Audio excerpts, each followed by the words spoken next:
Hello, everyone.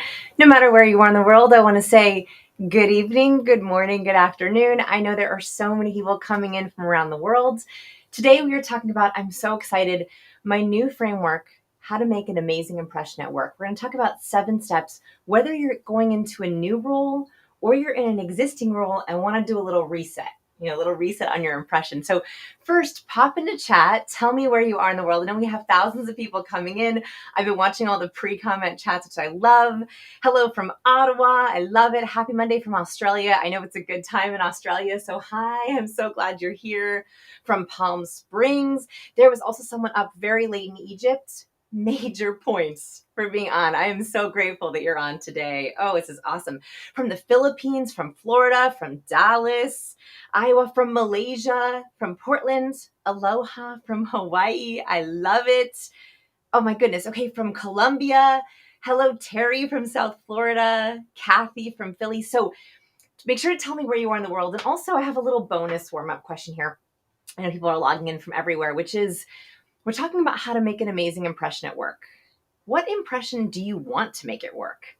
I really want to get specific. And this is a warm-up question. And if you can, answer in the chat, what impression do you want to make at work? What's the word or the phrase that if you could embody that impression, if everyone could describe you in this word, what would it be? This is very important for what we're going to talk about today. And little extra here, if you can get a pen and paper, we're going to be doing some exercises. Oh yeah, we're going to do some exercises. If we can get a pen and paper, it will be helpful for taking notes. And also I have a little 3-column exercise we're going to do. So try to get a pen and paper if you can, or you can just open up a little doc on your computer. Got to save a tree. Love it too.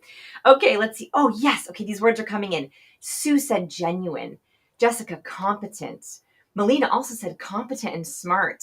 Luke said capable. Oh, I like these are like really good. Okay, so Stephanie said self-reliant and independent. I love it. Jason said, I want to embody warm and competence. Jason, have you been reading cues? You know I love warmth and competence. Okay, love this. Equality and efficiency from Brian. By the way, look at the words in chat for a second. First of all, they're extremely varied, but even just reading them is super empowering. Knowledgeable, genuine. I love, by the way, genuine has come up a couple times. And I think that what we're going to be talking about today is creating an authentic, amazing impression. An impression that you feel you already are, but people just don't know it yet. That's what I want to get into today. Oh, I cannot wait to teach you these 7 steps. Okay, confident, smart. Carol said capable and caring. Carol, those are 2 of my favorite C words. I like cues. I like confident. I like capable. I like caring. There's some good ones in there. I love it. Trustworthy. Oh, Amy has a phrase. An A-team person. I like it. Okay. Keep putting these in chat because we're going to be getting into the specifics. The only way to make an amazing impression at work is to know what impression you want to have. We can create a map, but if you don't know the destination, it's really hard to get there.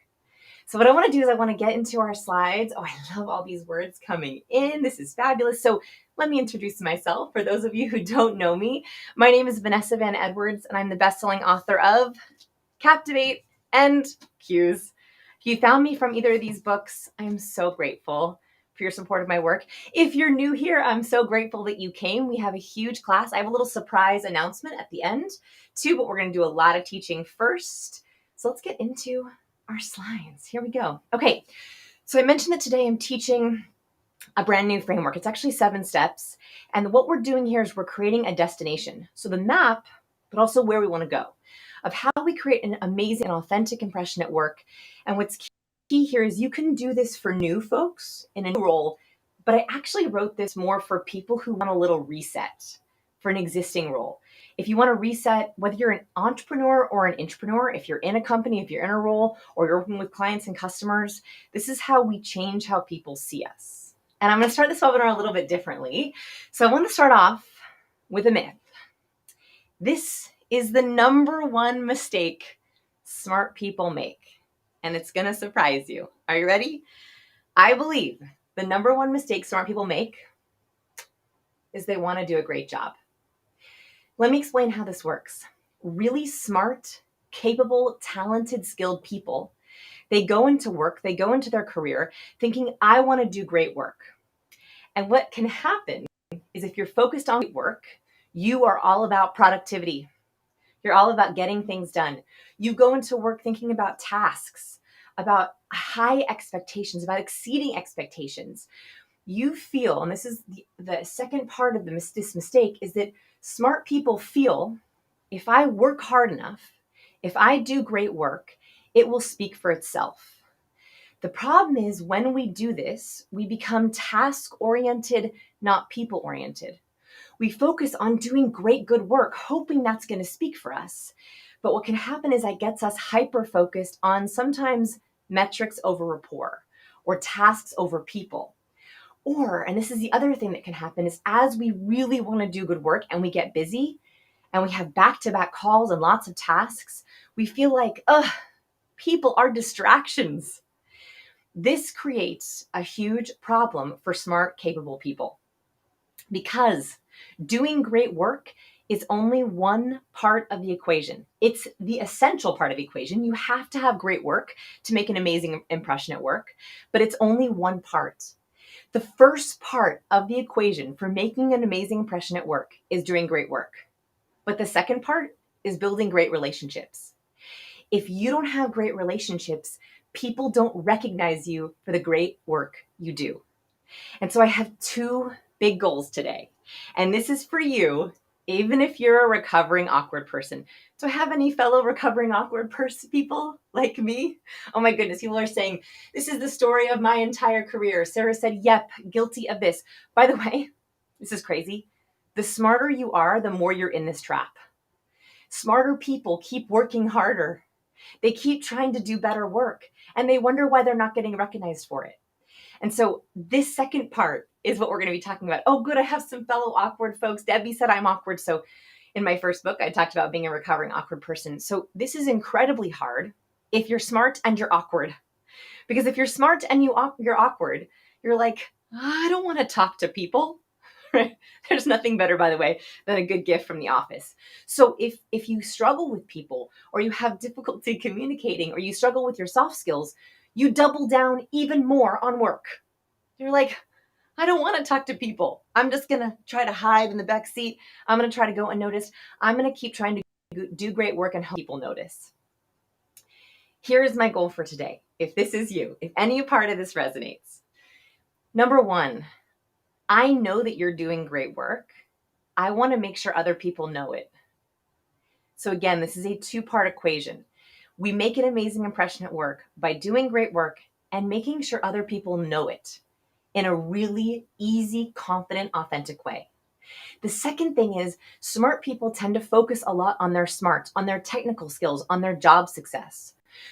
My second goal today is to show you how people skills can help with your job skills.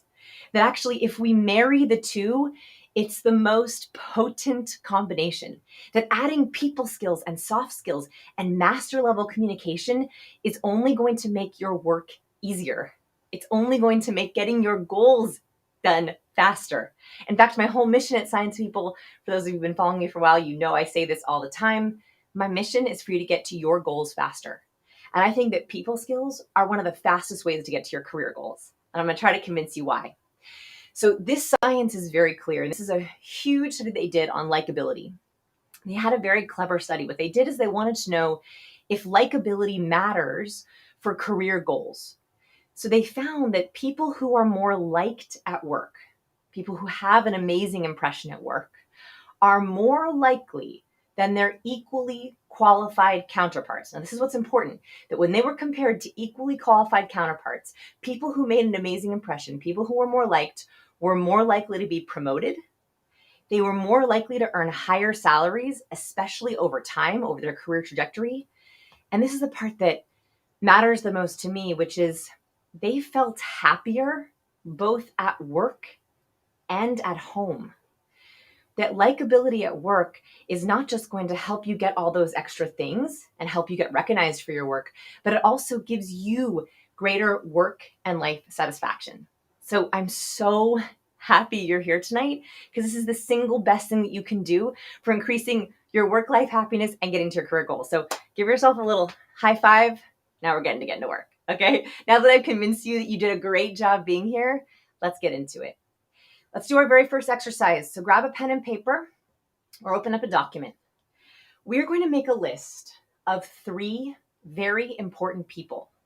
Now, these 3 people, I want you to pick 3 people in your life who you want to make an amazing impression. So when I said, I want you to make an amazing impression at work, who popped into your head?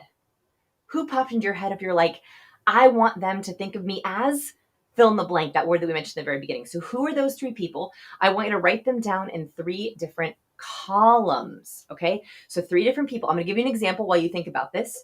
The 3 people, let's say, for example, the first person is your boss. Or if you're an entrepreneur, your partner. Or maybe if you're an entrepreneur, your VIP. The second person is a colleague or a customer that you really want to connect with. And the third person is a client. These 3 people I want to focus on first because they're your lowest hanging fruit. If you can change the impression or up level the impression with these 3 people, we're going to make a huge dent for the rest of your career. So here's the very first thing I want to do with this list of 3 people. I want you to answer, and this is a really hard one, so I want you to be as honest as you possibly can. And if you're brave enough, will you put your answer in the chat? Step number 1, let's identify your current impression. The only way that we can talk about making a better impression is to identify where we have to start, our starting points. That's what we're doing right now. How do they currently see you? Specifically, if these 3 people individually had to describe you in one word, what would they say? What would that word be?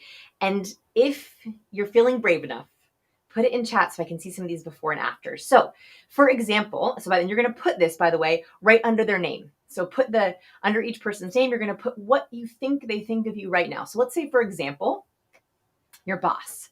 You think to yourself, okay, I think I have a pretty good relationship with my boss. I think they see me as reliable. I want them to see me as even more, but maybe I have a good relationship with my boss.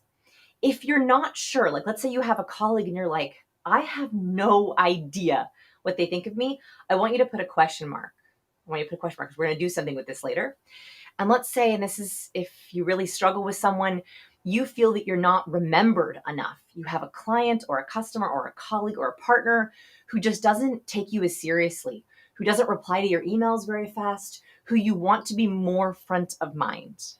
So let's see. Okay, I love how specific these are. So someone said needy. Someone said an enabler. Oh, good. Someone said charismatic. Great. So Eric said reluctant. Interesting. Sharon said sensitive, sometimes reacting and not responding. So the more specific we are, the better, because again, we cannot change our impression without knowing where our starting point is. So I want you to get really clear on how each of these 3 people see you. And by the way, amazing for asking these. And it's okay if you put a question mark. Dragonfly, put a question mark. Absolutely. We're going to work on if you're not sure how people see you. That's okay. Oops. There we go. Okay. Step number 2. By the way, I'm going fast because I have 7 steps and I want to get to all of them. So if you need to pause this later, you want to revisit, you're welcome to revisit it later and fill out these exercises a little bit more. Of course, we will post the replay. So this is all for you to be able to do at your own pace. So don't worry if we're going a little fast. Hopefully you can get a little time extra afterwards. All right. Step number 2. So we've started to diagnose our current impression. Step number 2 is, where do you want to go? How do you wish they would see you? How do you want them to see you? This is right back to that opening icebreaker that we started off our webinar with. I wish my colleagues would describe me as. I want to know. I wish my colleagues would describe me as. So underneath their current impression, I want you to put your ideal impression. It's really important to get specific with this. You can list as many adjectives as you want. The more specific we are, the faster we get to the goal, right? The more specific we are with our goal, the more we can specifically identify how we get there. Okay, so for example, let's say that you think that your boss sees you as reliable, but you want to be more than reliable. You want to be indispensable. Like, that's way more important. Let's say that you're not sure how your colleague sees you, but you know that to get work done, the way that you want your relationship to be is that you want more trust and capability. You want them to both have faith in you and also know that you can get things done. Let's say that your client, they're not responding fast enough to your emails, they're not taking you as seriously, so you want to be more memorable. In fact, you want to be front of mind for them. So the more specific we are, the better. I want to see these. Oh, this is fabulous. Okay, competent, self-reliant. Ooh, Casey said leader, change maker, and competent. I love it. Okay, so the more specific we are with these, the better. So take a couple seconds, fill these out. And I don't want you to even overthink it. I want you to go like, if they were describing me to a new person coming into the office, I wish they would say, what is that magic word? We want to be really, really specific here. Here's why. And this is my big idea for this training. If you don't choose your label, someone else will. If you're not specific about your impression and how you want to come across, other people will choose for you. So right now, tonight in this training, we are going to make sure that we are choosing the label that you want people to use for you. And I want to give a little story here. So this is a story that I told at the very end of Q's. For those of you who've already gotten to the end, amazing job. This is of my good friend, David Nihill. So David Nihill, he's an author and a comedian and a good friend of mine. And he told me this story a couple years ago, and it stuck with me. So before he made it big on the comedy circuit, he was starting in a new position in London. And he said that he had terrible luck with this position. So the day before he was about to start work, he washed in the dryer all of his nice button-down shirts, and he shrunk all of them. So basically, all the shirts he had were too short for him. They went up his arm, and he didn't have enough money to buy new shirts. So he said, I literally had to just roll up my sleeves every day so people didn't realize how short my sleeves were. So he didn't think too much of it. He went into work, and every day for the first week, he had a shirt with rolled up sleeves. Looks like this, right? And by the way, if you watch David Nihill's comedy clips, you'll see that almost always he has rolled up sleeves from this story I'm about to tell you. So he said he was wearing rolled up sleeves every day, and he noticed about 2 weeks into work, he heard people referring to him as the rolled up sleeves guy or a rolled up sleeves kind of guy. That he started to embody this idea that he dug his hands in, that he rolled up his sleeves and got work done. And he started to become known as a problem solver. And he said that this was happening simply because of this visual metaphor, this little cue. But it started to change how people were seeing him. And he was like, I kind of like this problem solving aspect. And so he began to also use that label, that he was a problem solver, that he was a roll up your sleeves kind of guy. And soon he began to get promoted. He got promotions in the first few months of working with this company, eventually where he was reporting to the chief operating officer because he was a problem solver. And the head of the company said, we want to hire you as our chief problem solver. He said that one label, because it gave other people something to talk about for him, it gave them a lens for them to see him, he actually began to embody this label, and it helped him rise up the organization in a different way. So what I want us to think about is, what are the labels you want? What are the labels you want to embody? And the more specific that we can be here, the better. So here are just some ideas, right? Indispensable, the ultimate problem solver after David Nihill. Team collaborator. By the way, if any of these are like, yes, that's my thing, I want you to put it on there. Team collaborator, Mr. and Mrs. Fix-It, always on top of it, the go-to person, strategist, dynamic collaborator. By the way, dynamic collaborator is a call out to my dad. My dad, that's the label. So he fully owns this aspect of the framework, as he loves labels. And so he calls himself a dynamic collaborator. He uses it in his resume. He uses it when he talks about it. So shout out to my dad. And there's some other ideas for you. Oops, skipped it, got too excited. Super organizing, the gets it done kind of person, the ultimate coordinator. Notice how I'm getting specific and I'm pairing words together. Oh, great. Sharon said linchpin. I love it. Okay, the ultimate coordinator, champion multitasker. If you have a talent or a skill that you love using, let's turn it into your label. There's another story I want to share here. At the very bottom, you see a little label that says Kingmaker. So back in 2015, when I was thinking about writing Captivate, this book, I got approached by an editor, an amazing editor at Penguin Random House. And she said, I want to publish your book. And I was like, I'm scared. I don't know if I can publish a book. I've published before and it didn't go so well. And I started asking around the community, has anyone ever worked with this publisher? Has anyone ever worked with this editor? And someone said to me, oh, your editor is a kingmaker. I was like, a kingmaker? She's like, yeah, she turns books into royalty. She has the Midas touch. When she works on a book, it becomes king of all books. And you can bet I signed that deal with that editor because I was like, I want to work with a kingmaker. And what's so interesting is I've heard that label used about my editor from other people. She was shocked, by the way, when I told her that was her label. She had no idea, but she didn't realize that that label is actually serving her. So I want us to think about our label and actually take control of it. So here's the next phase. Okay, so I've been talking about different examples. Hopefully you have a good idea of either a label or labels. It's okay if you have one or two right now. We're going to hone it down later. The next phase here is to think about what tasks, what stories help you embody that label. So not just a label that's ideal, a label that's real. In other words, on a day-to-day basis or a weekly basis, what projects, what tasks, what stories in your life embody the label that you want? So let's say, for example, you really want the label creative, right? You really want to be recognized for your creativity. Maybe you can think of specific times where you've done other colleagues' slide makeovers and made them great. Or maybe you're known as the brainstorm session person. When you go into brainstorm sessions, you can come up with tons of creative ideas. So underneath your label on your notes, I want you to actually write down specific tasks, specific stories, specific times or projects where you embody this label.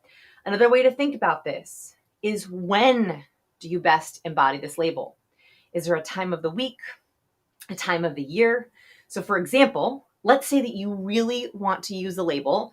You want to be known as a problem solver, right? You want to be known as a problem solver. When have you embodied this label already? So has it been with a client where you're always the person who can problem solve, who can put out fires? Is it that your boss goes to you to always know that you are the dependable one who can always fix the problem at hand? Are you really good in a crisis? Do you thrive by staying level-headed and solving things? The key here, and the reason why I think we can make labels sticky, the way we can make labels sticky, is we not only think about the label we want, we think about specific reasons why that's the label we want to have. And this brings me to step number 4. Okay, so, by the way, these are great. Derek said the let's get started guy. Derek, you're a starter. I'm also a starter. I love, love, love that label. And by the way, Steven said, what if there are no stories? That's okay. You can also put ideal tasks. So if you don't have stories yet, think about what tasks you could do at your role or in your ideal role that could embody it. So that's okay if you don't have any just yet. Just these help us round out our labels. Trustworthy and a problem solver. I love it. Okay, so what we have to do next is begin to craft. So if you had trouble thinking of some stories or tasks, this next step is for you. That we have to begin to craft our impression purposefully. We cannot leave it up to others to decide what label we're going to use. So here's what we're going to start doing. In a second, I'm going to give you my scripts. I'm so excited. So I have, in the next few slides, literally my scripts for how you're going to do this. You can even take screenshots of this if you want. So what's coming is I'm going to talk to you about how you can use these labels for yourself. Specifically, I want you to be using the labels you want others to use for you. Second, we are going to begin to think about, especially if you can't think of stories or tasks that you're already doing, we're going to begin to ask for tasks, offer for tasks that showcase that label, that showcase that talent. And most importantly, we're going to avoid triggers that take us away, farther away from that label.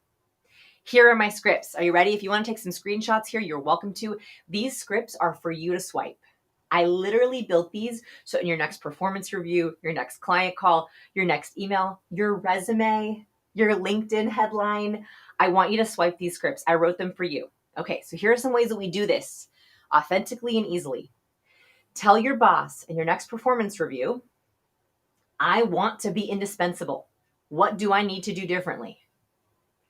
When we ask about our label, we begin to create thinking and strategy around that label that also brings your boss in. Show awe and gratitude when the label is used correctly. So if we are looking for opportunities to be seen as creative or a problem solver or the get started person, and I love so much, here is your next script.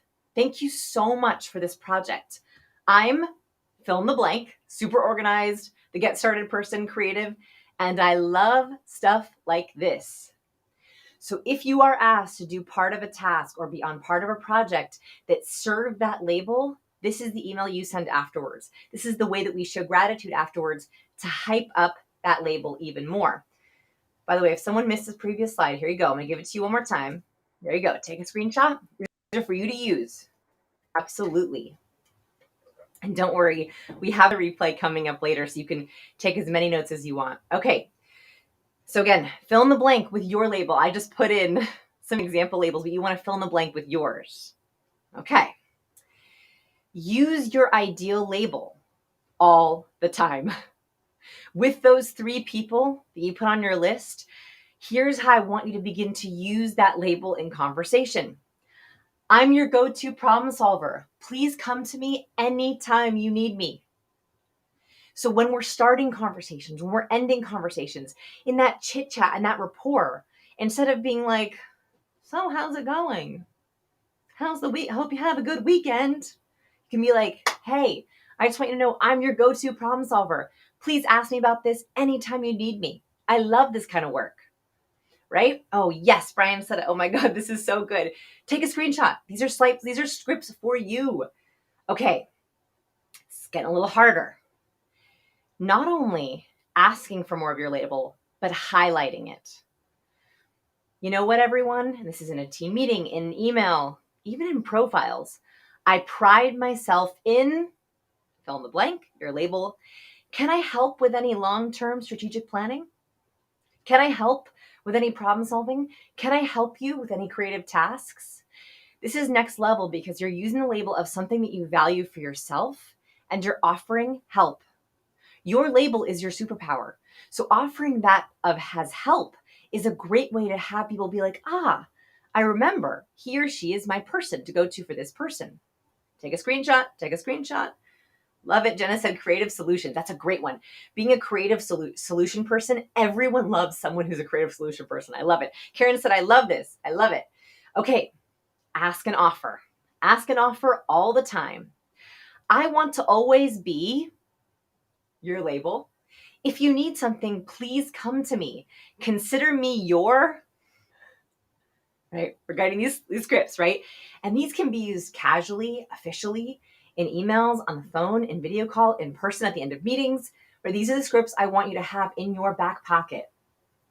Volunteer and stand up for the right tasks, right? And this is where it gets really important. This is how we become proactive. If you had a really hard time coming up with stories or tasks that help you embody that label, this is the most important script for you. Okay. I love speaking and presenting. Can I tackle that task next time? I would love more presenting opportunities. I want to take a moment.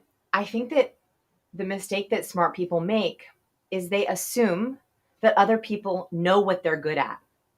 And a lot of the time, smart people are good at a lot of things. And so people don't always know what your ideal good at is, right? Smart people are pretty good at most tasks, but their A work, their ideal tasks, that's not always obvious. And so in a way, it's a gift to the people you're working with to say, I specifically love this task. I think I can really help with it. Please rely on me for that task. I would love to be there for those opportunities. That's a gift that we can give other people. And it's also making sure that you're not assuming that people know what your talents are, right? Okay, love it. You also want to get in the practice of labeling tasks.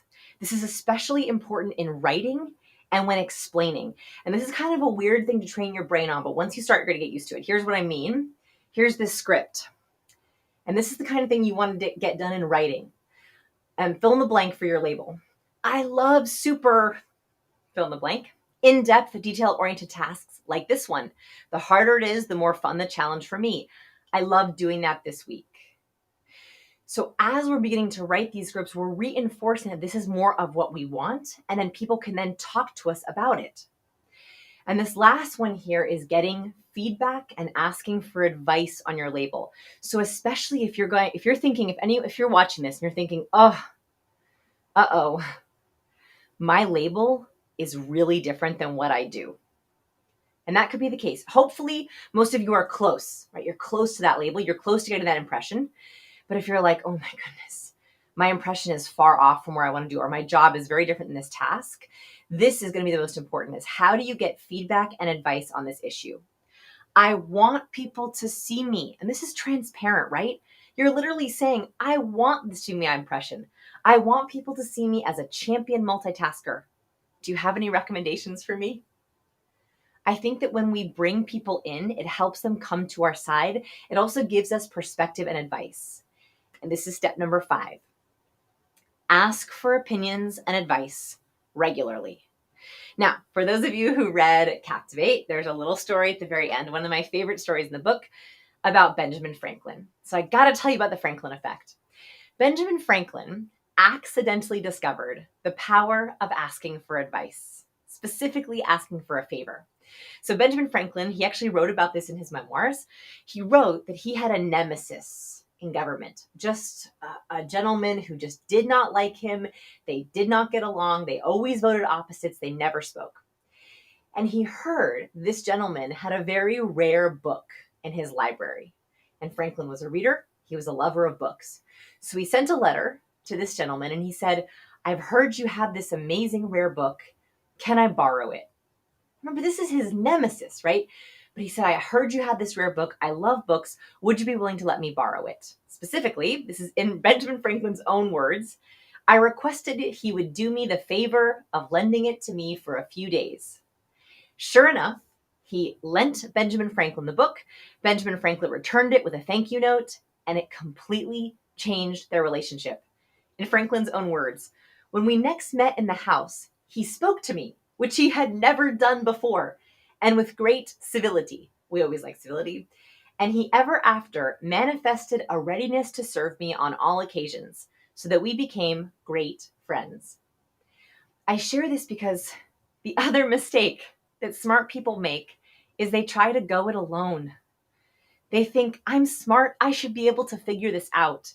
We feel like asking for help or asking for advice makes us feel less than or bad or broken. But actually, really smart people know they have to ask for advice. And this actually helps get people on their side. So in your list of 3 people, you know what I'm going to ask us to do. I want you to think about, what advice could you ask of that person? So of that person, what could you ask of them? Is there a favor or an advice of an opinion? This should be authentic, right? Something you would actually ask of them. If you don't have it yet, I want to keep it blank. So let's say, for example, you want your boss to give you advice on your promotion path. You're not sure how you're going to get there. And you want to ask, what are my best steps for being seen as blank label? Remember those scripts. How can you get there? Maybe your colleague, maybe you want to ask them for feedback on your impression. If you put a question mark for any person, that is the perfect opportunity to ask for advice. That's someone where you can say, I attended this training the other day on how to make an amazing impression at work for my friend Vanessa. And she asked, what do your colleagues think of you? And I realized I didn't know. So I wanted to check in, how's our relationship? How do you feel about working with me? I want you to trust me. I want you to think that I'm capable, but I don't know how you feel. And I wanted to check in on it. I know it takes courage. Whew, did that just give you like the nervous butterflies? That's a script you can use. I know it takes courage, but that is your first step to knowing how they see you and also getting you on the path to get the right label. Maybe it's a client where you want to ask them about their preferred communication style. That maybe the reason that you're forgettable or being dismissed is that you're communicating with them in the wrong way. They prefer phone calls, you've been emailing. They're tired and burnt out on video call, they'd much prefer less, right? So maybe asking them for their preferred communication style can help you get on the same page. Here's my formula. Are you ready for a formula? You know I love a good formula. So here is my formula for asking for advice. Here we go. Step number 1, share your goal with your label. So the problem that people make when they're asking for advice is they don't start with the label. The whole point of this exercise is adding fuel, adding juice, adding wind, pick your metaphor, to your label. So that could be, dear boss, dear colleague, dear client, I want to be seen as indispensable to you. And number 2, state the problem. So people are more inclined to give advice when they understand the problem, when they want to get into problem solving mode. So the second part of this formula is stating the problem. I know you're going through major change. Last part, ask for the help or advice. Specific. The more specific, the better. How can I be the most supportive to you in this time? Could you imagine if someone said to you, I want to be indispensable to you. I know you're going through major change. How can I be supportive to you? That's an ask and an offer. It's asking for advice and offering. And so the way that we can begin to tap in that label is we begin to ask and offer around it. Here's another example. By the way, if you want to take a screenshot of that, you can. Here we go. Here's a little screenshot if you need it.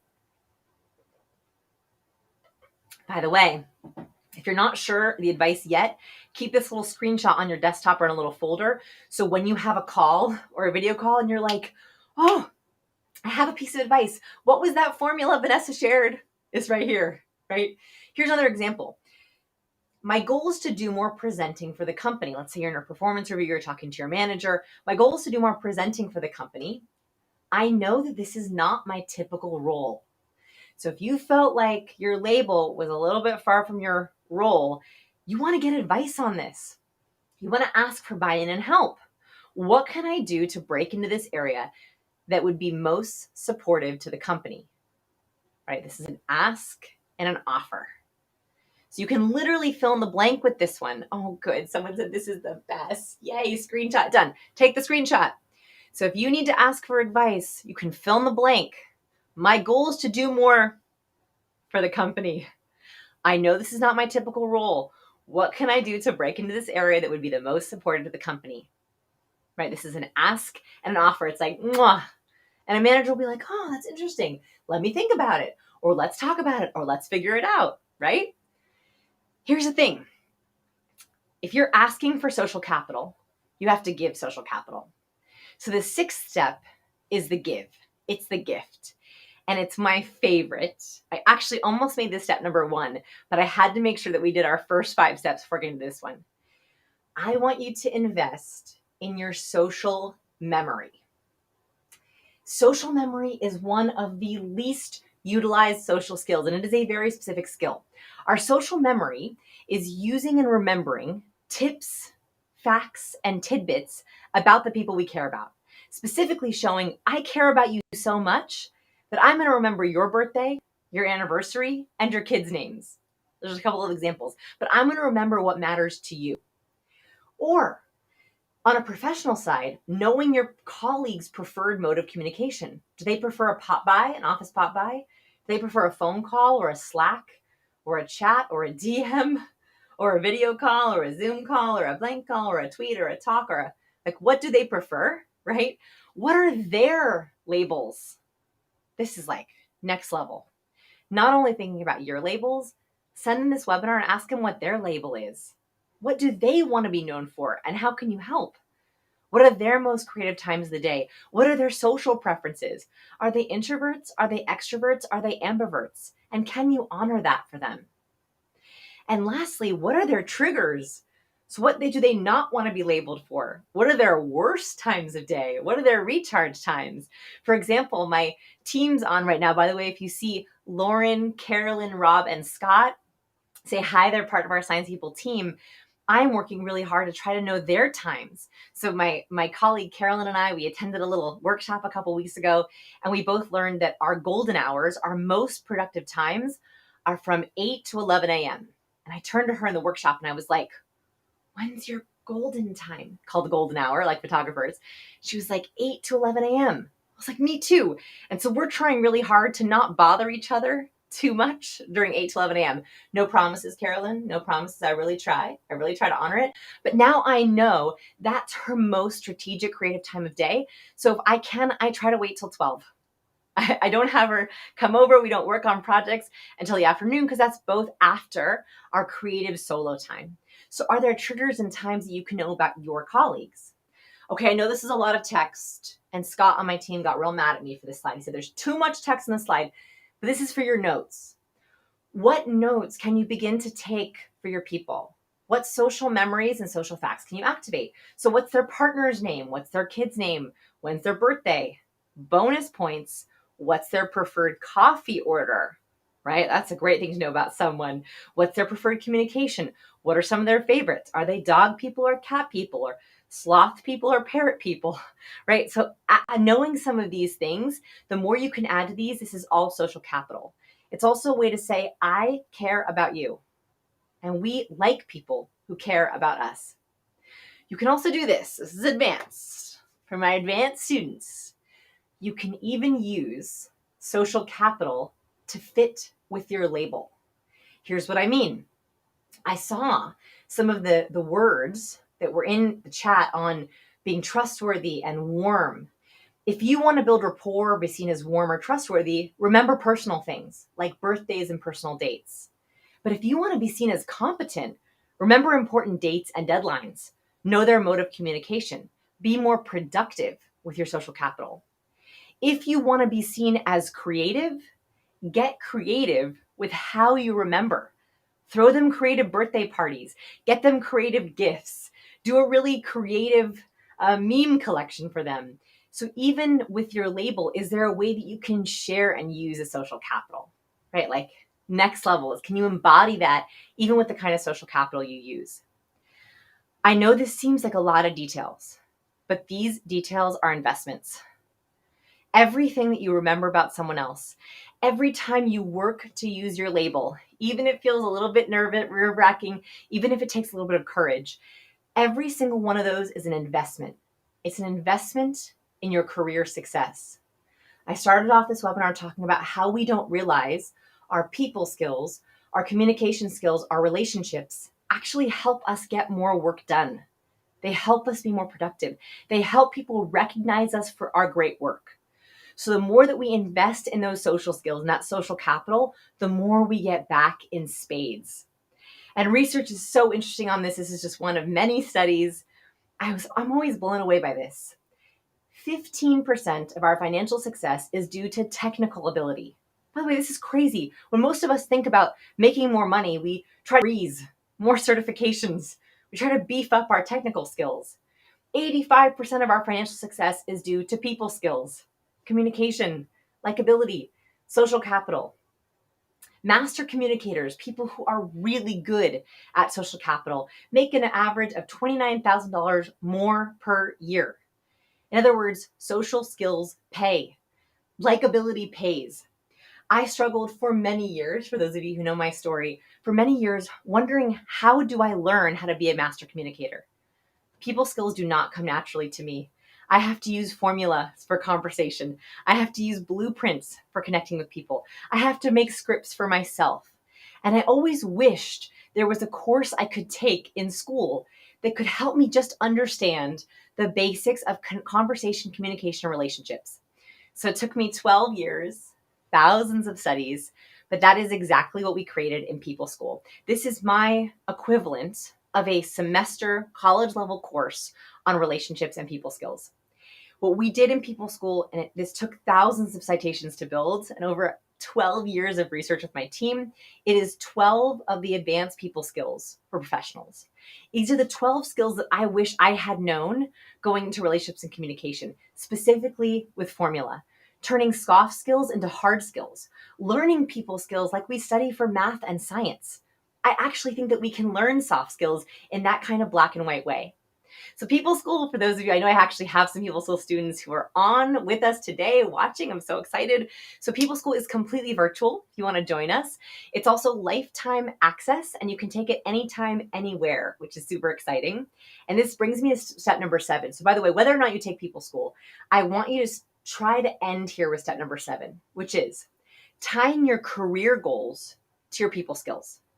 And here's why this works. When we begin to think about what are our career goals and what communication skills, social skills, and soft skills do I need to get there, that question that I asked about what tasks and stories embody your label, If you had trouble coming up with those things, that means we need to better tie our people skills to our career goal. So what I want to know in the chat, I'm super curious, by the way, if there's some similarities and patterns here. What is your number one career goal right now? So by the way, this is totally selfish for me. I am constantly trying to think of content to help you reach your goals. So when you put all these answers in the comments, those are going to be YouTube ideas for me. So I also want to know, not only to support you and cheer you on, but what content can I create to help you fit your career goals? So this could be outcomes. So it could be specific outcomes like I want to get my raise, I want to raise my rates. Maybe it's building a relationship with a VIP. Maybe it's having more confidence. That's an outcome. Getting a promotion. Maybe it's getting more respect. Making people feel like they really value you. Maybe it's landing an ideal client. It could also be rewards. So it doesn't have to be outcomes specifically. It could also be having feelings of financial freedom. It could be loving your work, feeling more engaged with your work. It could be feeling less burnt out. It could be, oh, I want a supportive community of people at my work or professionals or even socially. I want to have a more supportive community of finding my people. Maybe it's waking up excited. Maybe it's feeling less drained. Okay, I gave you some ideas. Let's see what we say here. Okay, got them here. All right. Oh, I love it. Chief Security Officer. Like, get that title, Timothy. Tati said, getting investment. Yes. Oh, great. So this is really specific. Oops, I lost it. About getting 50. There's so many comments. I went so fast. Okay, let's see if I got it. Okay, financial freedom. Yes. Being an entrepreneur. I love it. Finishing college while building connections. Yes, I love it. Having more freedom at work. Maybe 4 days a week, but 10-hour shifts with remote work. That's a great both outcome and reward. Oh, Vincent said, be a resilient leader who takes care of people in times of difficulty. That is so, what like a beautiful, beautiful goal. Man, I would be honored to help with that. That's incredible.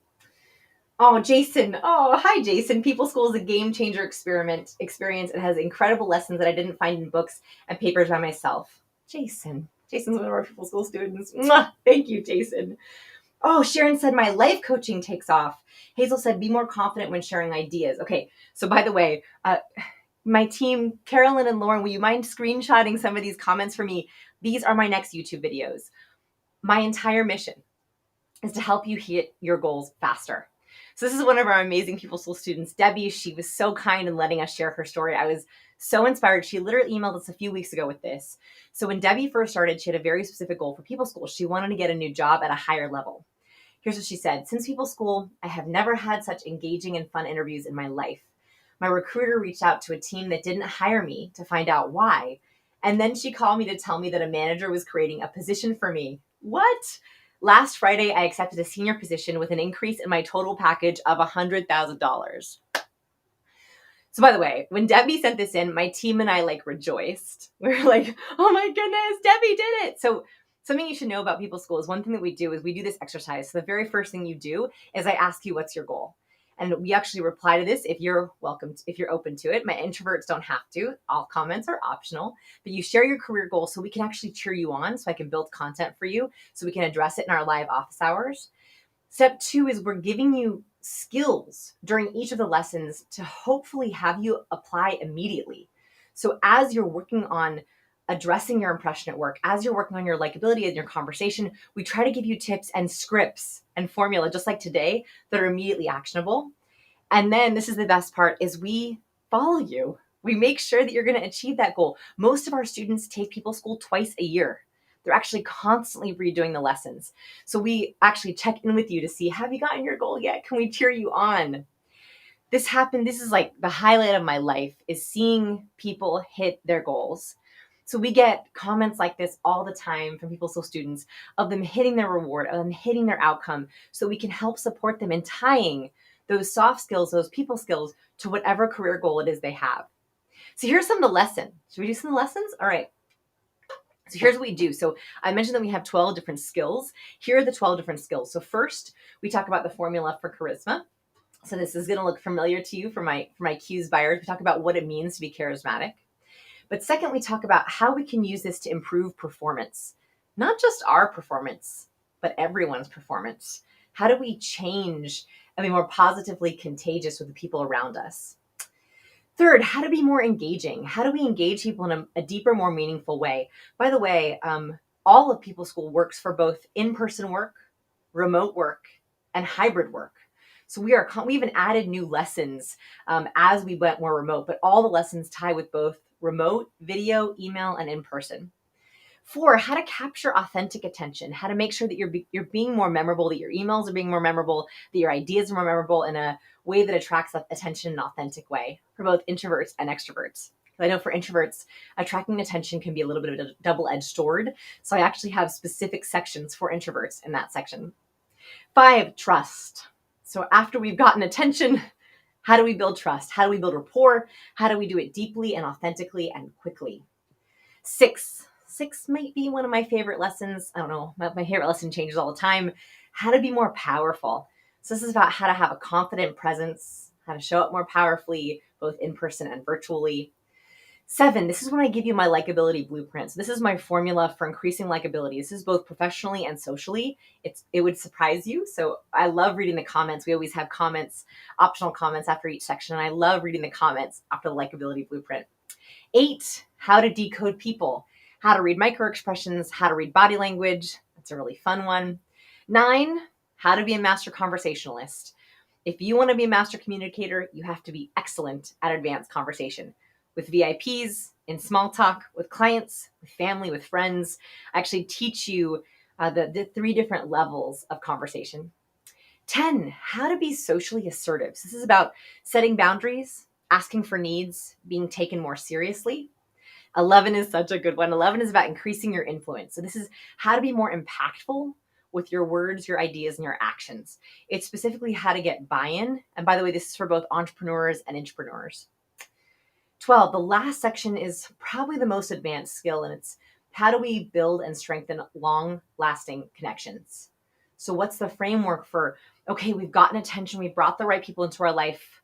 How do we maintain connections over the long term? And then we have tons and tons of bonuses. So these are just 3 of them. We have a specific entire bonus video on how to get your raise or raise your rates if that was one of your goals. We also have a section on finding your people. So if you said you wanted a better community, or one of your goals is around attracting the right people to your life, I specifically have a bonus on finding your people. We also have a brand new bonus. We are constantly adding bonuses for content creators. I noticed there's a small section of science People School students who are content creators. They're creating content on social media. They want to get more followers on social media. So I even have a specific bonus for content creators. And here's my little surprise. So for many, many months, my team and I have been building a facial expression software and training.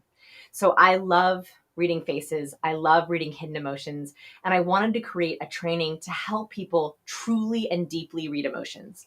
So I am so excited to announce that we are finally launching Decode. And right now, this is the best part, if you buy People School, you get Decode completely free. And the reason we're doing this is because we think that this software is so powerful that if you're taking People School, we want you to also have the Decode training. So this is pretty incredible, this training.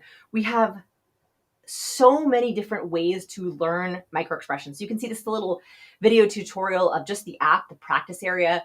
We have side angles, we have masked.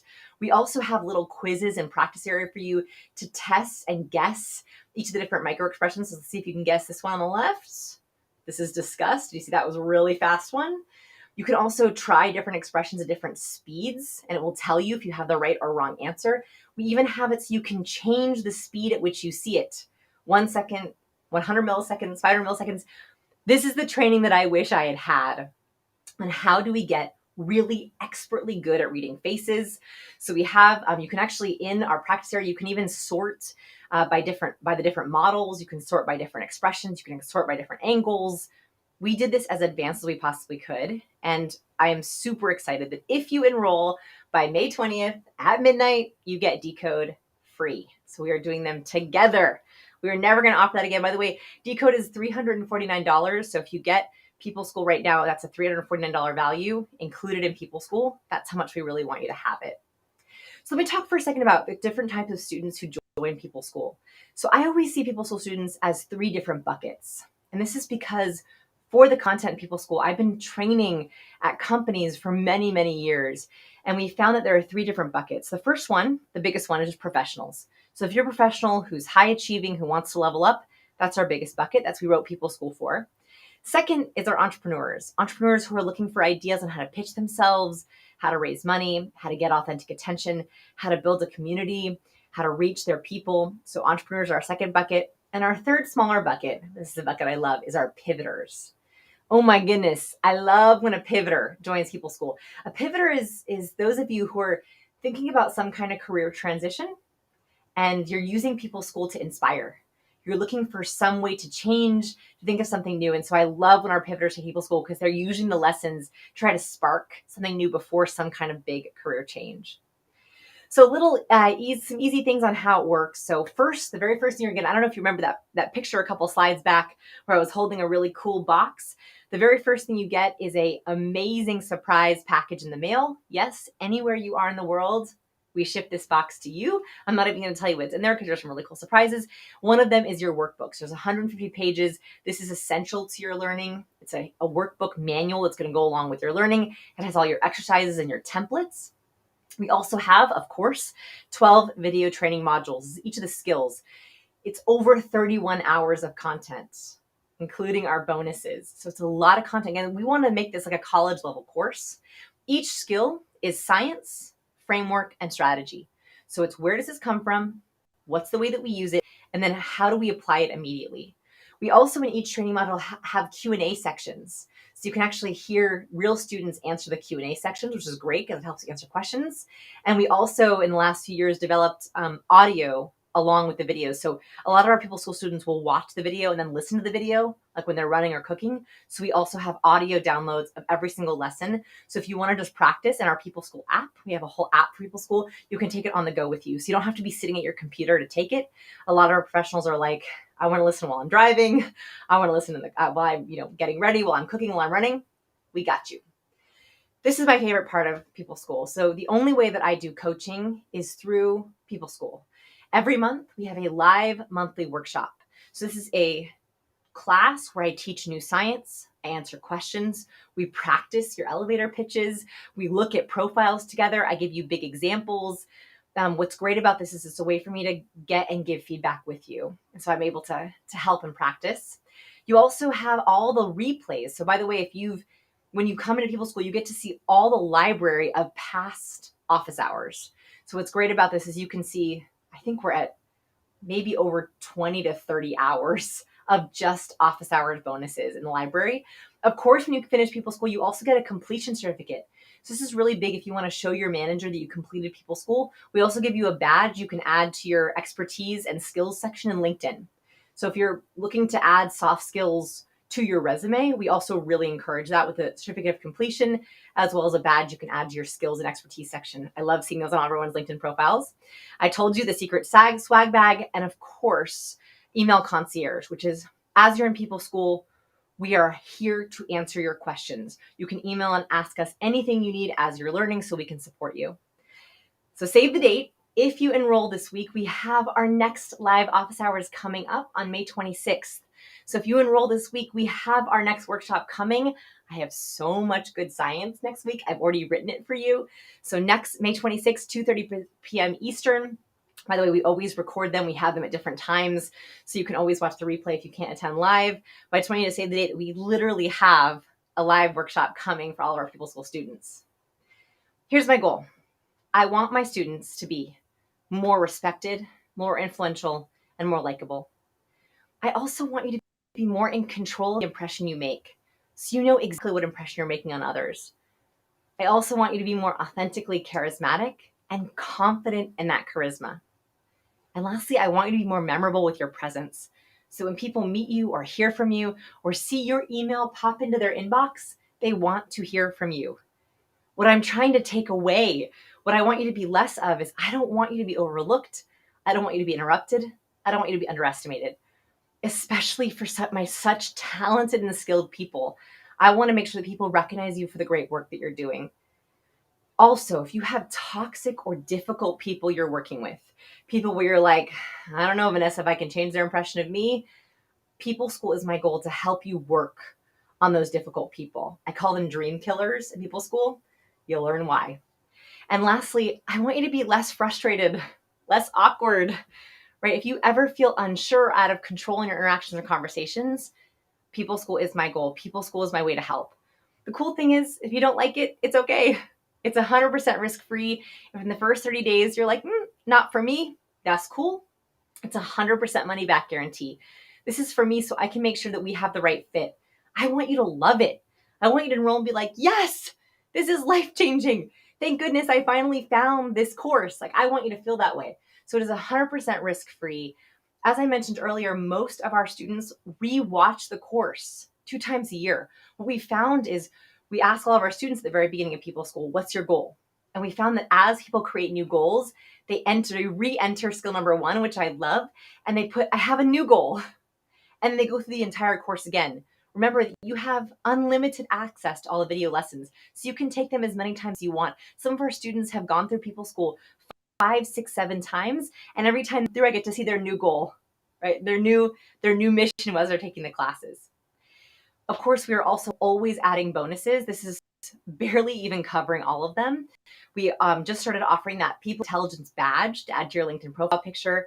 I have a whole bonus on cold approaches, how to approach groups, especially as we're getting back in person, finding your people, pre-event meditations, my favorite resources. I have so many different bonuses that we are constantly adding to.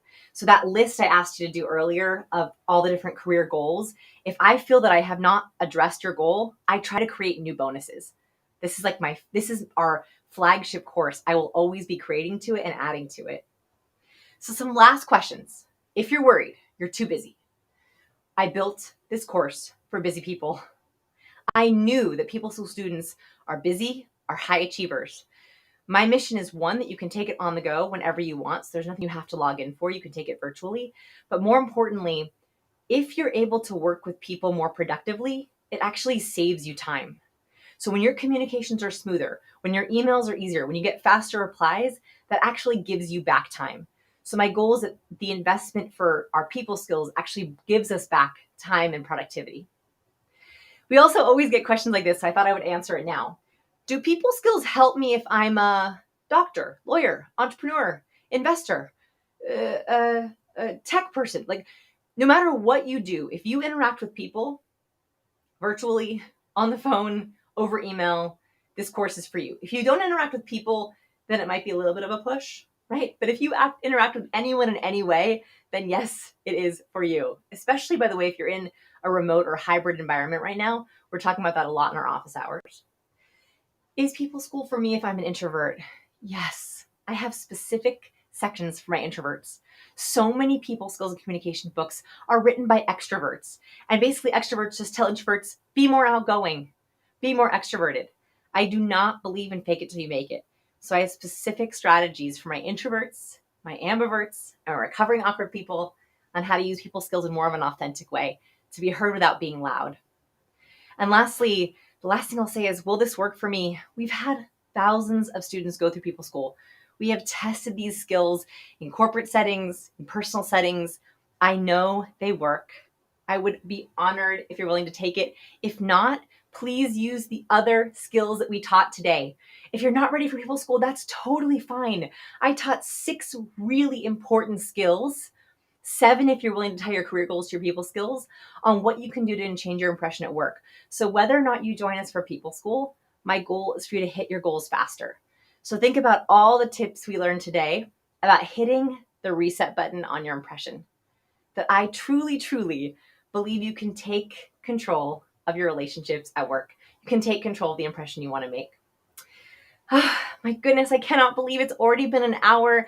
Thank you for staying on a little bit longer. I want to say I'm so grateful for you. I will always keep doing these free sessions. I love coming up with new science, new frameworks. So I just want to say thank you. Thank you for giving me your time, especially for those of you it's in the middle of the night. I'm so grateful for you. We will, of course, post the replay. Please watch it again and take some time to do those exercises. I was trying to squeeze everything into an hour. So I'd love for you to do all 7 of those steps. I'd love to hear how your impression changes. I just want to thank you for supporting my work, supporting my books, supporting my channel. This is my life's work, and I will continue to do it for you. Thank you so much. Have a great day, night, evening, and go make an amazing impression at work.